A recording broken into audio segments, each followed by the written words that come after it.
YouTubers! This is part 2 of possible conditions, illnesses, and diseases that could be confused for an extended gestational pregnancy. And I do apologize if you hear my sons in the background. They are both awake. So let's dive right in. We're going to start with polycystic ovary syndrome. This is something that's well known. It is a problem in which a woman's hormones are out of balance. It can cause problems with your periods and can make it difficult to get pregnant. PCOS also may cause unwanted changes in the way you look. If it isn't treated over time, it can lead to serious health problems such as diabetes and heart disease. Most women with PCOS grow many small cysts on their ovaries. These cysts are not harmful, but lead to hormone imbalances. One hormone change triggers another, which changes another. For example, the sex hormones get out of balance. Normally, the ovaries make a tiny amount of male sex hormones, androgens, and PCOS, they start making slightly more androgens. This may cause you to stop ovulating, get acne, or grow extra facial hair or body hair. The body may have a problem using insulin called insulin resistance.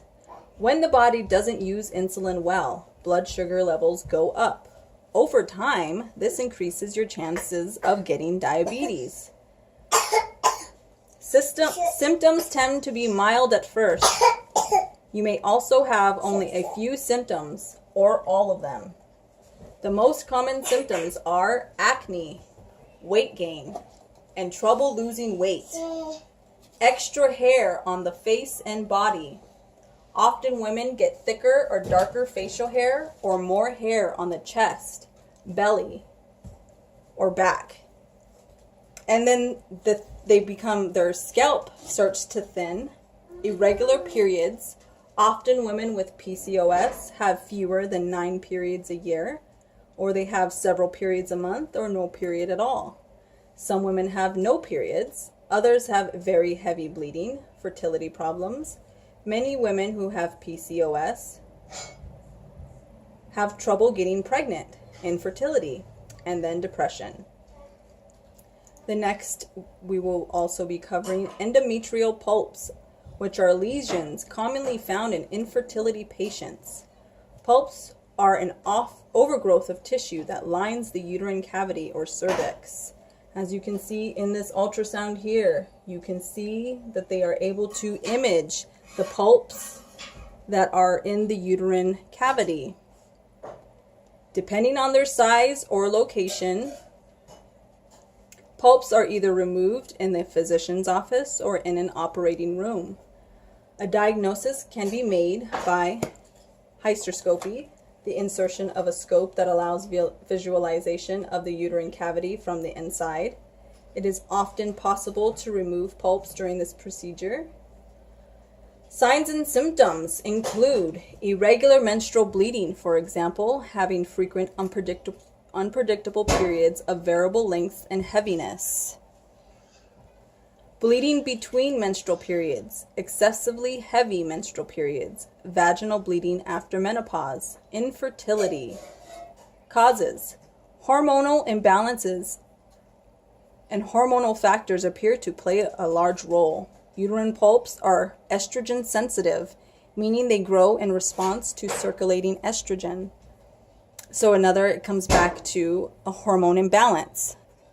So because a lot of women in the cryptic pregnancy community are women who say that they've been experiencing an extended gestational pregnancy, state that the reason why they are experiencing this extended gestational pregnancy is because they have a hormone imbalance.